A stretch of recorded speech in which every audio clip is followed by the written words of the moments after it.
Okay, what I'm going to do is I'm going to take you back 15 years ago. It's February 24th. It's my birthday. You need to know, first of all, that my father, in my 50 some odd years of being alive, had never even, that I remember, said happy birthday. He'd never called me on the phone after I was married. I don't ever remember getting a card from him on my mission.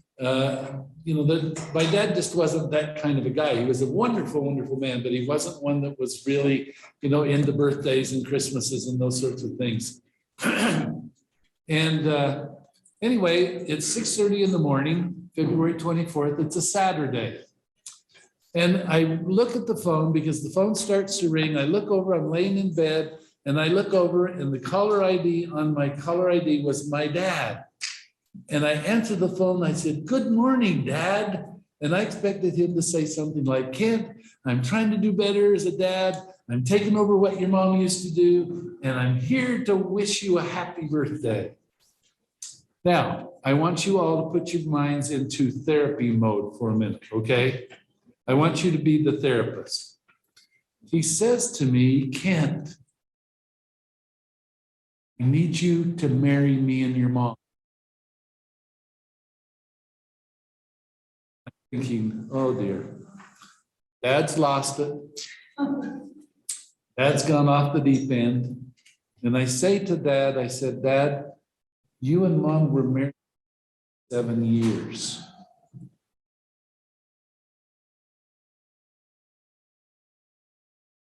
I said, "Oh, for hell's sakes, Kent. About Nell, I found you a new mom." Hey, now, he's 86 years old. 86 years old when he called me on my phone. There is hope.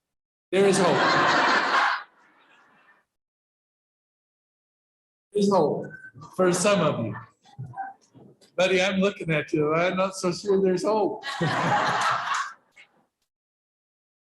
So anyway, I slipped out of bed, went around the thing, and I thought, okay, this is a story.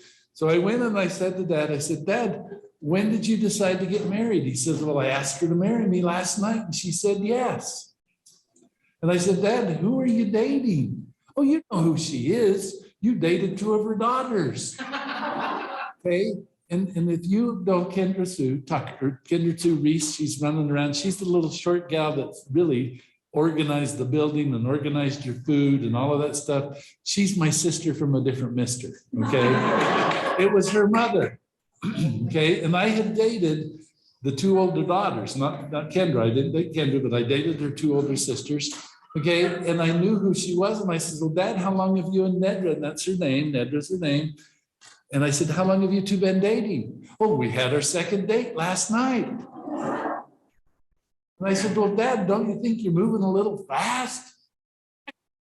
"No, I don't have time to waste." So anyway, we talked a little ways. He wants me to go and get my, because I can go in for $19. I don't know if you guys know this. For 19, 20 bucks, you can go out and become a minister in the state of Utah, and you can marry anybody you want. And he wanted me to go do that. Anyway, to make a long story short, I talked him down, talked him over, and I said, "Let's slow this thing down." And he said, "Well, maybe. And we hung up the phone, and I thought, oh, this is a good story. I can hardly wait to talk to my sister, who goes nuts when this kind of stuff goes on. So anyway, that goes. Monday night, I go to work all day long. I used to work from 7 in the morning till 7 at night. I come home. My wife sits a plate of spaghetti in front of me, and the phone rings. It's my dad.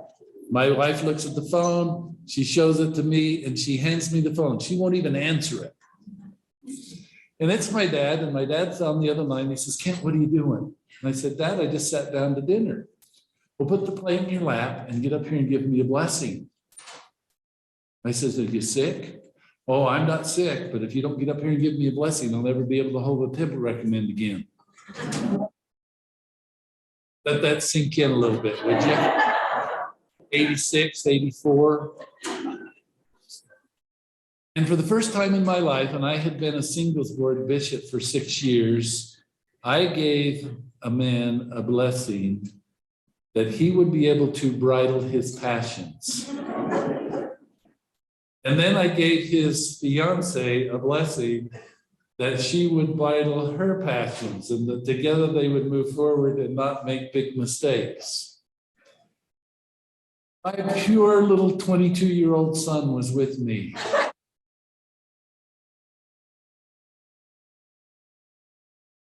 I had to do therapy on him.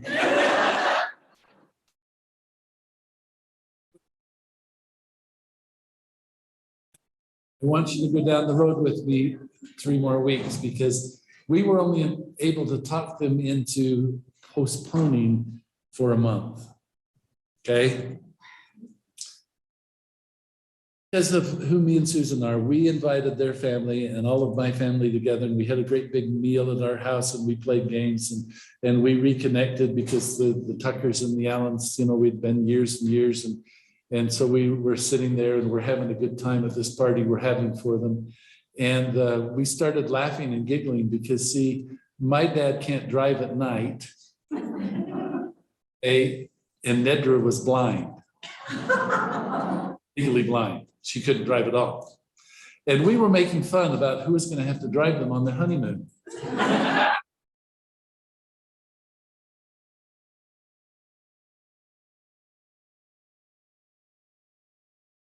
There I am. I'm sitting at the luncheon after they got married, and we're having a good time. And I feel this tap on my shoulder, and I look up, and here's my older brother and her oldest son, Kevin. And they're smiling. And I said, Kent, I am so sorry, but you drew the short straw. You've got to drive Dad and Nedra to their honeymoon. Now, the problem was that I had to take him to the Alaskan Inn. If you guys don't know what the Alaskan Inn is, it's a honeymoon place. Yeah, he knows. You've been there. Yeah, his whole place is there. Yeah. They had the bear room. Yeah, and they told us all about the bear room as I picked him up the next morning, and I had to drive him to St. George. I was going down to speak at a grieving conference of all things.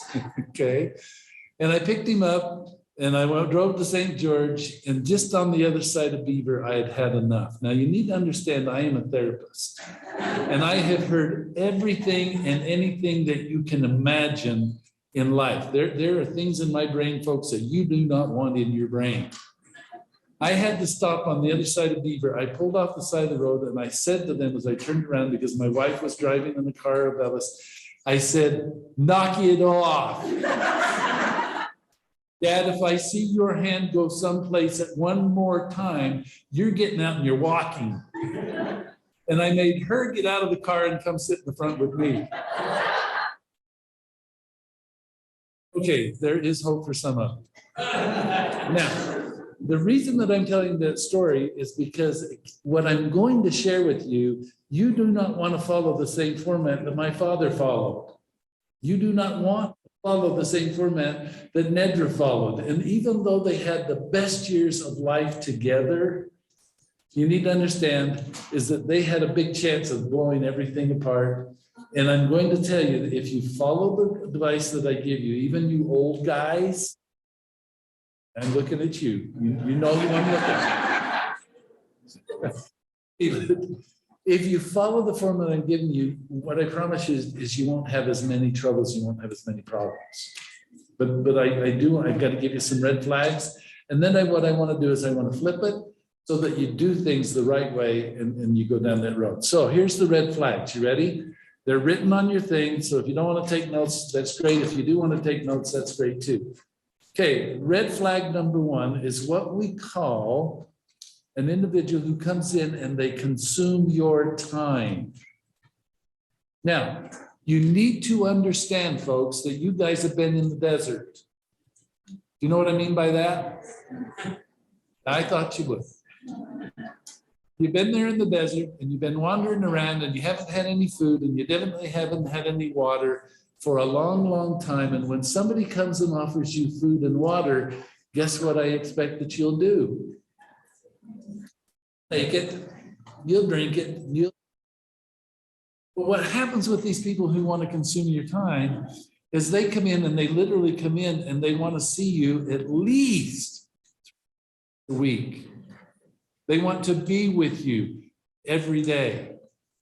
For those of you that are retired, these are the folks that are going to not only want to be with you every night, they're going to want to be with you during the day, and they're going to consume you.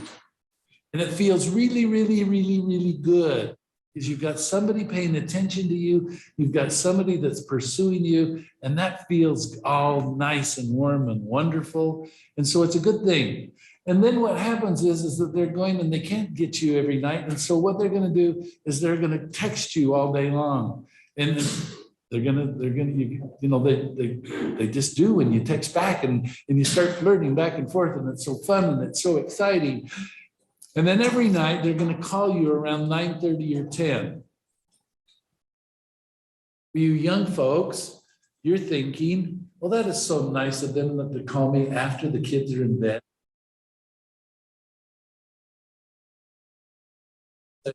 Why don't they call me at 8:30 so I can be in bed?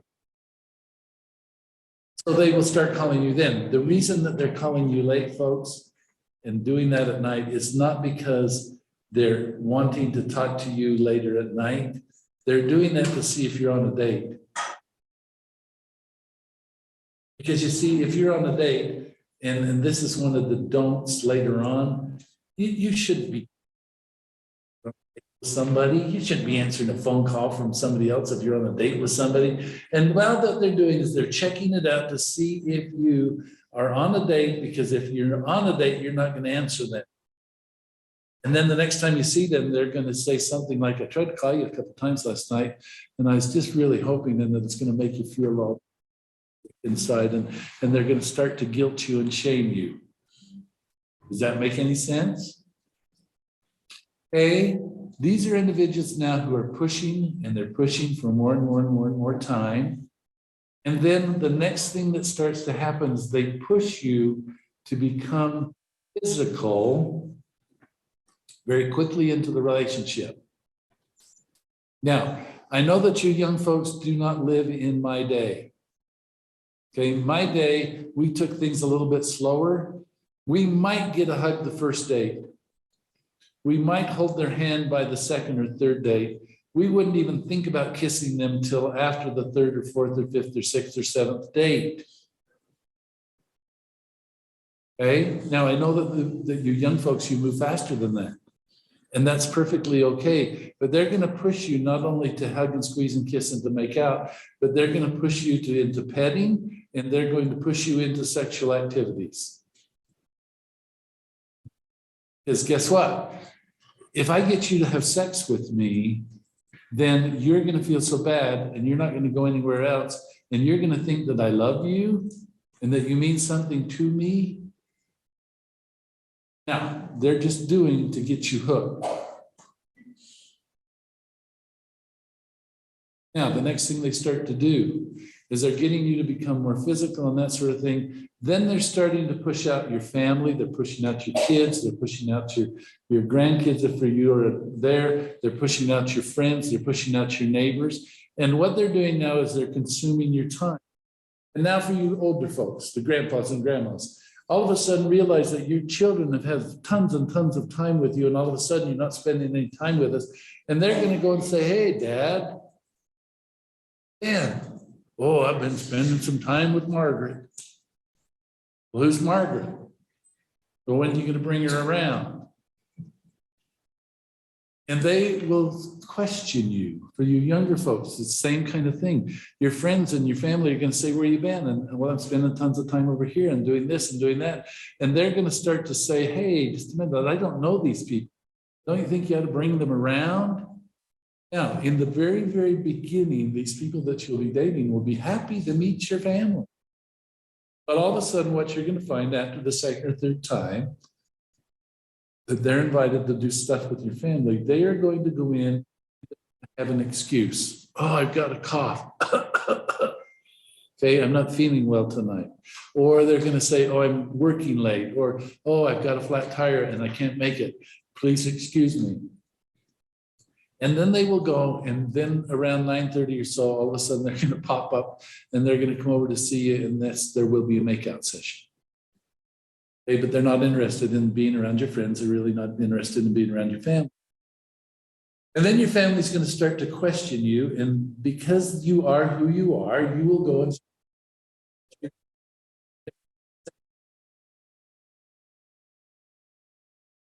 saying about them. And guess what they'll now not want to do? They won't want to spend any time with your family. And then they make you make a choice between them and your family or your friends. Now, if you have to make a choice between choose your family. If you have to make a choice between your friends and them, choose your friends. Because what's happening is that they're drawing you in and they're sucking you in, and you're now living in the world that they have. And here's what happens. They go down this road and they start to use guilt and shame. Okay? They start to get you feeling guilty and shamed about what's going on. And because of that guilt and shame, they now control you. And now they isolate you. And when you're isolated and you're not hanging out with other couples, you're not hanging out with other people who are going through life the way that you guys are going through life, not as widows and widowers, but going through life as your age group, you don't know what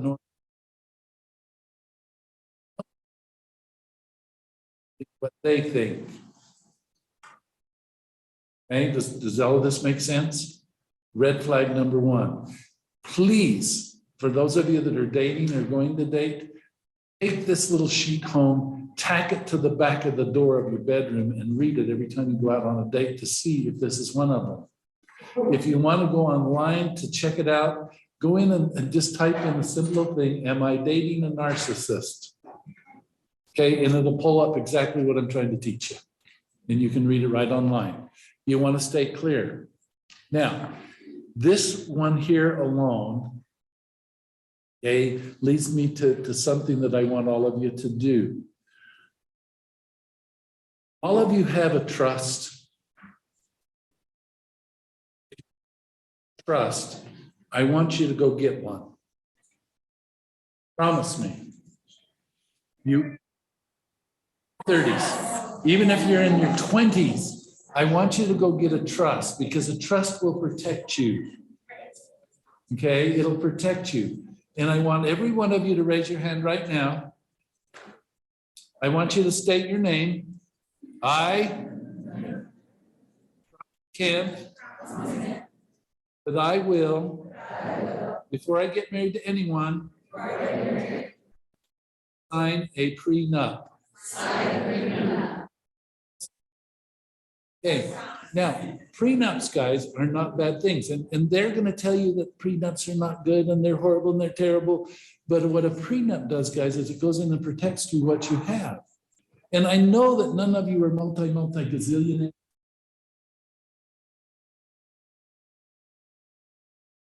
Yes.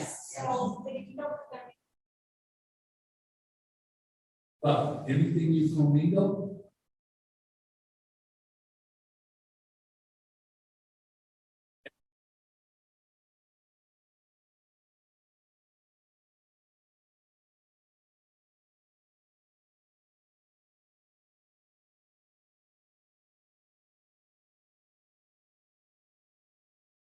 Yep. Yep, because your home is building equity even though it's not doing. No, I'm not telling you to keep them separate, but I'm saying have a family trust, because the trust will dictate, and it's impossible to break trusts. Okay, courts of law, they will honor the trust all along. Eric.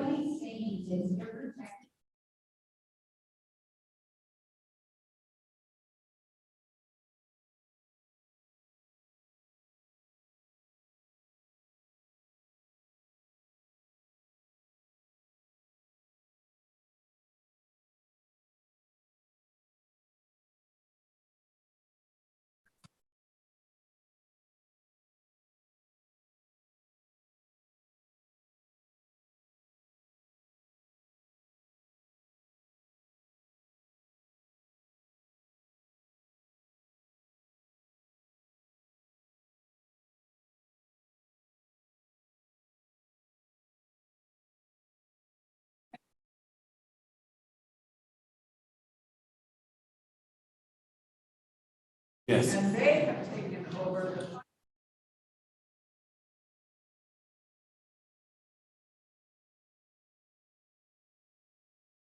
Yes. Back here. Okay, yes. Stand and say it really loud.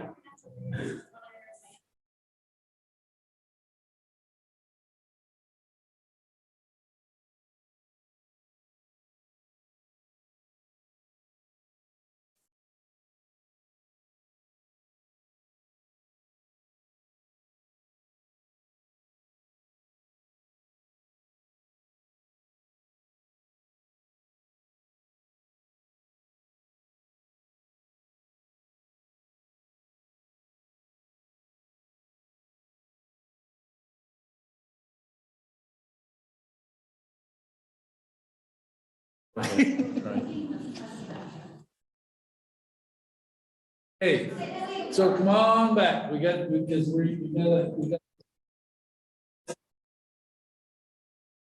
No, a will not, a trust will. In a will, you're leaving yourself wide open to interpretation, and the state comes in and it goes to probate court, and you'll lose a little more than half of what you have, where a trust will protect everything you are, and it's owned by the trust, not by the state. Does that make sense? And so please just do it. $990. It's not gonna break yet, I promise, but it's really, really good. And then before marriage, you get a thing.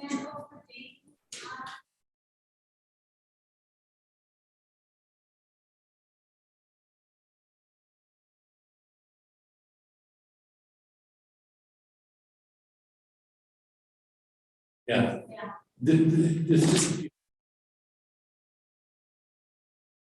Yes, you have to have a lawyer to do that. Lots of good lawyers. Not every lawyer, there's trust lawyers. They're trust lawyers that you have right these.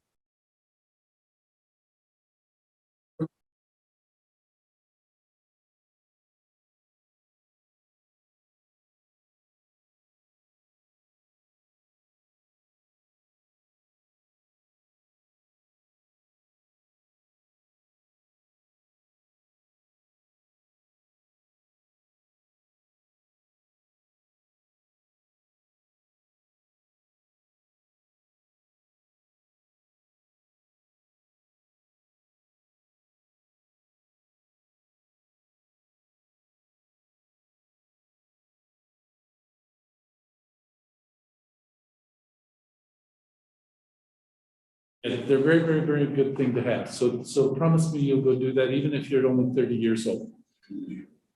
Hey, it also leads to the next thing that I'm going to tell you. While you're dating and you're out doing, please don't let anybody know how much money you have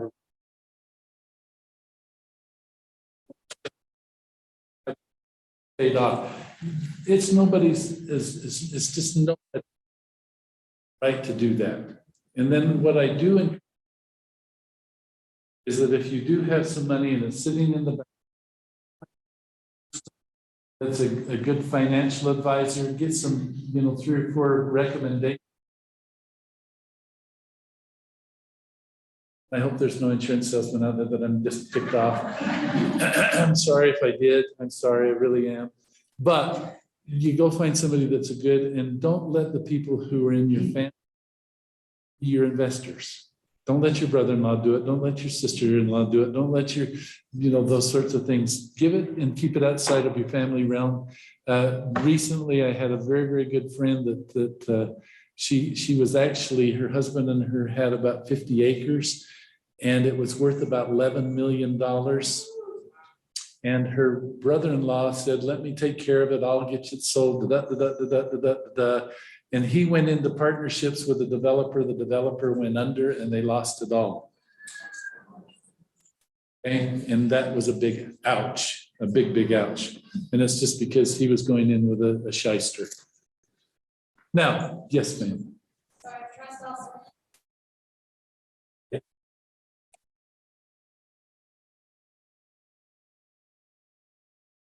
All I have is my income. Mm-hmm.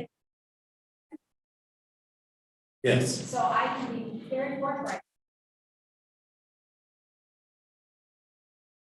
It is. Trust is everything else. Yes. Please go do. Now, we got to move on because I got a couple more red flags and I want to get into a little bit of the do's now. Okay, next red flag. Next red flag that you have is an individual that'll come into your life. And these individuals are wonderful individuals, okay? And they're very, very nice and they're very, very kind, but they're a constant victim. And so what happens is they don't have a lot. And for those of you that are older, okay, and I'm talking younger than me, and us guys, okay, that are a little bit older like us, okay, just know and understand that the people that you should be dating, the people around you should have a little bit of substance to their life. These are individuals that are still living with moms and dads, some of them. Some of them are living in poorer conditions. And what happens is that they'll come in and they'll start to date you. And we're going to talk to the women mostly about this. And if you guys, if you're doing this, then stop it, okay? And don't do this sort of thing. But what happens is they come in and all of a sudden they take you on a couple of dates and then they don't have enough money for a date. Hey, well, that's okay. Why don't you come on over and I'll fix you dinner? And so they come over and you fix them dinner and it's a wonderful night and you have fun. You watch a movie and you cuddle on the couch and life is good. And then they go on down the road and they're very, very kind. And like I said, they're very, very nice. And they will call next week and say, hey, do you want to come over here and hang out? And you'll go over to his house and you find it's not much. And so you're more comfortable in your house. And so you'll come back to your house next time when he says, do you want to hang out? Notice the words I'm using. They're not dating, they're hanging out. And now they're coming over to your house and they're hanging out and you're feeding them. And you really, really like to feed them because they like to eat. And we're going to pretend that some of you out there, women, are food people and you like to fix them and you're doing your mom thing and you're doing your thing. And the next thing is they call you on the phone and say, hey, you invited me over to dinner and my washer and dryer are broken down. Is it okay if I come over and do my wash at your house while we're hanging out? And so the next thing you know, they're bringing their wash over and they're doing their laundry while you're eating and you're watching TV. And there's some of you that experience this thing. I can tell because of the smiles on your face. Okay. And then the next thing you know is you say to them, well, let me just take care of it for you. Oh, no. And so the next thing that goes on is you're now doing their laundry and you're now taking care of their food and they're hanging out with you 3 or 4 days a week and then their car breaks down. No, I've got an extra truck in the garage. Why don't you just take my husband's truck and you can drive that for a little while until you get your car fixed. Your cars never get fixed. And this goes on and on and on and on and on. You got to love them, but they're never going to ask you to marry them. Even if you do marry them, you're going to think, oh, my Hannah. Now, let me just give you a little story of a little widow years ago. Okay. This little widow, even though I gave her the things to watch for, she got engaged and she came into their engagement and she wanted a premarital and they came in. And the very first question that I asked them, because this is just where Ken Allen's head goes, is how is the money going to work in your life? And he said, well, I've been married 4 times before, and I've got 5 kids that I have to pay child support to. And so all of my money goes to taking care of child support. And so she's going to be the one to take care of us. And I look at her and I say, Wendy, did you know all of that? Almost all. I didn't know that he wouldn't contribute anything. And so we had an hour talk on finances and how to go about the finances. And then as she left, I give her a little note as she was leaving. And I said, call me when you're done. Okay, the engagement didn't last very long. Because the reality is that she was a playground assistant at school. That was her job. She didn't make a ton of money, but she did get her home. And I said, how on earth are you going to support everything on your little meager salary, sweetie? These are people, when you see this start to happen, put your track shoes on and run. Okay, for you guys, just a little bit different. Okay, these are the girls that are gonna come in, the gals that are coming in, and because you're a good man and you know how to fix things, these are the ones that'll come in and say, oh, my roof is leaking. And you'll get up there and try to fix their roof, and you know that you can't do it also. I got an extra $15,000, I'll just take care of it. And you'll put a new roof on. Or they'll go in and say, oh, my sprinkler system is broken, and I don't know how to fix that. And you'll go in, you'll spend hours and hours and days and days and weeks, and they take and they take and they take and they take and they take. Okay, for the women, not the men, patience. Okay, now you're not having sex, but you'll take them on vacations, and guess what you'll pay for? Everything. Okay, these are the same kind of women that'll slip into that. Does that make sense to you guys? So you got to watch out for these red flags. Okay, next red flag. Well, there's two more red flags I'm going to give you. The next red flag, and this is more for the younger folks than the older folks. So you older folks, you can now take a nap for just about 4 minutes. The younger folks, you got to be careful, because there's men out there, okay, that are addicted to themselves. Okay, and these are the guys that they will date you the first few times. And these are the folks that do fun things. They own boats, they own snowmobiles, they own mountain bikes, they own motorcycles, they own razors, they own four-wheelers, they go do fun things, and they're addicted to the speed that they're doing all of this stuff with. And literally what happens is they'll go in and they'll start to date you, they'll take you out on wonderful dates, and then all of a sudden they will call you up and say, hey, you want to go boating? Hey, do you want to go snowmobiling? Hey, do you want to go mountain climbing and rock climbing? Hey, and they'll get you to go do all of these things. What you'll find is that they're going, and all of a sudden now you're part of their life, but it isn't a date. They're not asking you out on dates. They're asking you to come do things, and you think it's a date, but it isn't. These are the kind of individuals hanging out, doing fun things, but they never make commitments. They never make commitments. And I've had so many people that come into my office that have been dating people for 10 or 12 or 15 years, and they never get to make commitments. They have wonderful makeout sessions, because that's the only way you're going to compete with their highs. So be really careful. If it goes to this thing and you know them, okay, I'm sorry to say, in the church, we have lots of singles wards, all right? In these singles wards, there's an older set of singles wards. And what you find is that there's groups in these wards, and they have large parties. They will go to Lake Powell. They will go to Bear Lake. They will go to St. George. And they will have all of these wonderful activities and all of these wonderful trips. And they get together and they have wonderful makeout sessions on their little trips and the little things that they're doing, but they never make commitments. Red flag. Okay. Last but not least. Okay.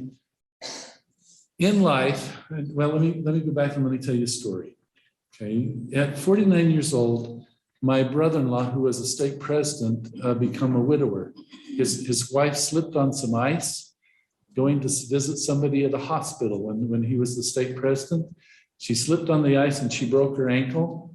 And then the hospital said, we will take care of it, we will fix it. And they went in and they operated. And what the doctor didn't check was her blood stuff. And she got a blood clot that went to her brain from her leg. And it went in and killed her. And so at the age of 49, my brother-in-law became a widower. Okay, tragedy.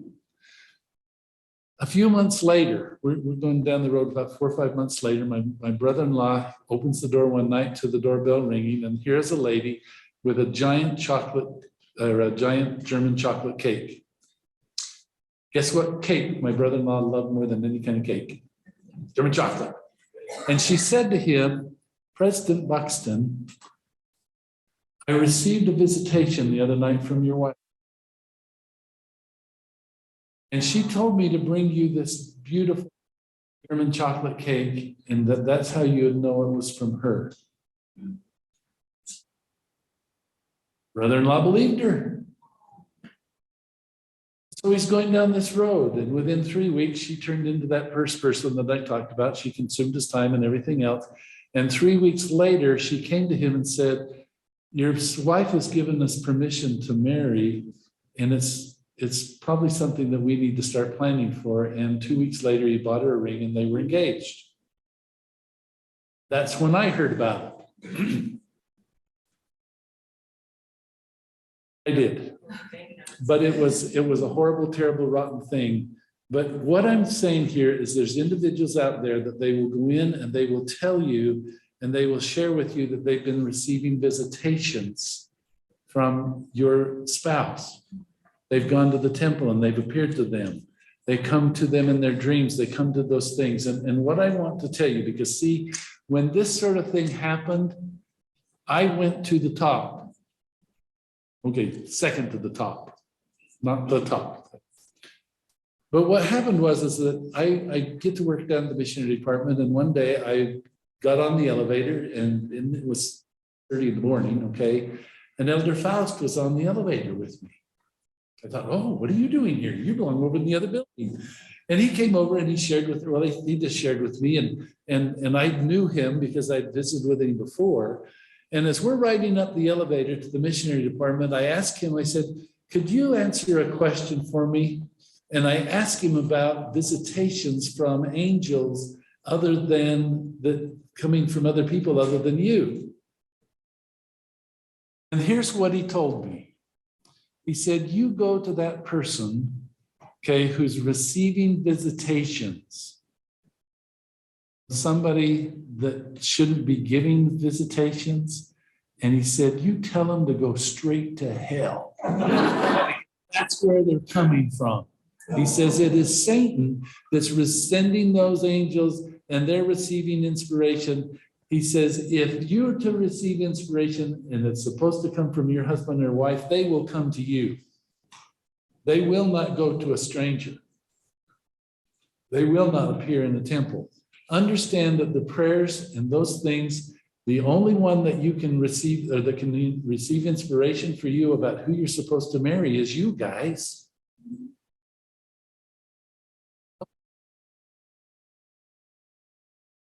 And if they come to you and they say to you, either I've received a visitation, I've talked to your ex, or if they come to you and say, the Lord has told me that I'm supposed to marry you, don't believe them until you get your own witness. You got to have your own witness. Don't get your witness, keep praying and keep fasting. And if it doesn't come, then you'll know why. Is everybody clear on that? Okay, there's your red flags.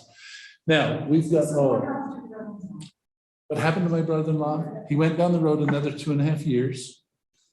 Okay, they left him in as the stake president, believe it or not. He went down the road, found a wonderful lady, and they married another. She's a widow and he's a widower, and they married and been together now. The what? She does know how to make German chocolate cake, but her German chocolate cake isn't as good as her caramel apples. Just letting you know, because she makes caramel apples that I love. Yeah, but it's one of those things that it all turned out all right. So just be careful. Now the do things, okay? If you want to fall in love again, for those of you that were in my class at the very end of yesterday, I want you to refer back to that class, and I want to just teach you how you fall in love. Go back to when you fell in love the first time, would you please? And I'm going to go through it very, very quickly. It all starts with thoughts. It all starts with thoughts. If you want to date again, guys, guess what you got to start doing? You need to spend 15 to 20 minutes every day thinking about, I'm going to date. If you do that, what it will do inside of you is it'll start to go and create what we call desires. You will start to create desires in yourselves. Does that make sense? And as you create these desires inside, those desires quickly turn to hope. And when you're in this hope phase, what you'll do is you'll start to make plans. And so what you'll do is you'll go and say, oh, let's see, maybe I need to go find out where I can go meet someone. Now, we got to spend just a minute on that. And then somebody tell me when my time is up. Where do you go to find somebody to date? Bar at the Alaskan Inn. That was the after party. Hey, you can go to the bars, but the Alaskan Inn doesn't have any bars. Yes, sir.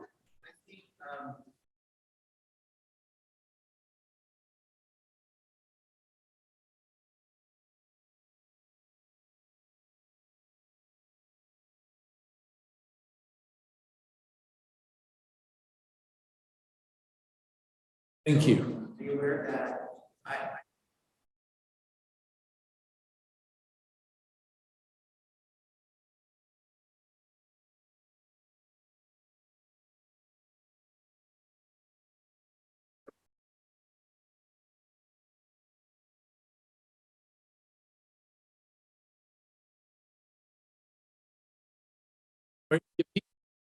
Conferences, wink, wink over there that she's asleep. perhaps.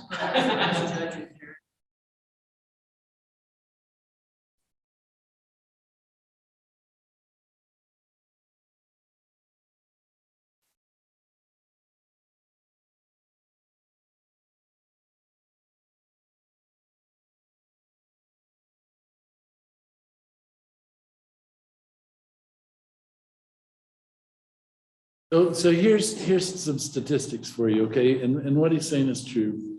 Statistics are that 72% of the people out there getting married today are meeting their spouses on websites. Okay, you guys do. The what? What's that? The divorce rate isn't any different. It isn't any different. And the divorce rate is really, really weird. Can I tell you how it really works? Reality is in the church, we have just as high a divorce rate as anybody else. But what we know is that only 17% of those who marry for time and eternity in the temple get divorced. But what you also have to understand that only 33% of the people in our church marry in the temple. Okay, it's much, much lower. Then you also have to understand that in the world as a whole, for first marriages, the divorce rate is really only around 32 to 34%. Okay, it's not as high as what the total number is. The problem that we have is that we got second marriages and third marriages and fourth marriages and fifth marriages and sixth marriages. And in our world today, not in Utah, not in the Mormon culture, in our culture, we don't do what the rest of the world does. The rest of the world literally goes out. They usually have between 6 and 8 partners before they finally settle on a partner. Those marriages when you just go live with someone. In our church, then, what happens is that we've still got about a divorce rate, okay, because of how it works. But then we have second marriages and third marriages. In the second marriage, the divorce rate is 72%. Okay, now that statistic drops radically when you wait more than a year. It drops. Because what we find is that with divorces, if you jump back into a relationship too soon, you will go pick somebody just like you left. Yeah. And that happens over and over and over again. In second marriages, the number one cause for divorce is in second marriages is, and they get in the road and they make life hell.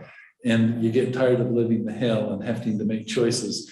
And so one or the other will say, I'm done, and we're.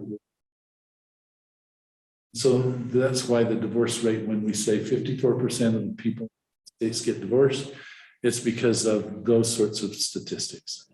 So you just got to look at that. But the divorce rate goes way down if you wait the time. Okay, don't make decisions and then follow my little red flag rule. Okay. Now, going back to what I was saying, you go and I've got just minutes and everybody is supposed to go somewhere else. But the thing that you do is it creates hope. Hope then creates action, and action gives you knowledge. And Heavenly Father wants you to glean enough knowledge. this process over and over and over and over and over. Because again, when you have thoughts and it creates desires, your desires recreate thoughts. Your thoughts and desires create hope, and that hope recreates desires and thoughts. And it goes up and down and up and down and up and down, and it gives you the knowledge that you can now use to choose and act that you have. And that's what you want to be able to do, is act on that knowledge. Want to know this person. And so in closing, what I'd ask you to do is go through the process, and like I just explained, and then out of your mind, what I want you to do is that when you do start to date people, keep marriage, okay, that's what brings us here today. Okay, keep marriage out of the formula until you've dated them at least 2 or 3 months, or at least 4 or 5 dates. Okay? Sometimes we meet people, that live in St. George, or maybe they live in Florida, I don't know. And it's really hard to date them on a regular basis other than over the phone.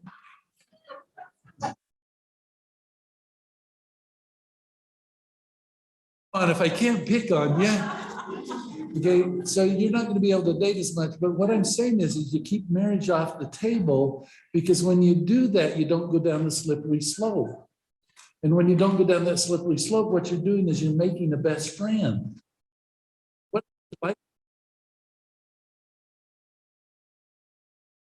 Why not do it again? And it's wonderful. It can be wonderful for you. But you want to have that best friend, and you want them to be concerned about you, and you want them to be sacrificing for you, and you sacrificing for them. And that way you can be your very, very best selves again. If you have any questions because of time, come up to me, and I've got to sit down on the steps, but come up and I will answer questions. Sit on the steps with me. If you don't, thank you so much. Love you to pieces, and we'll let you go to your next class.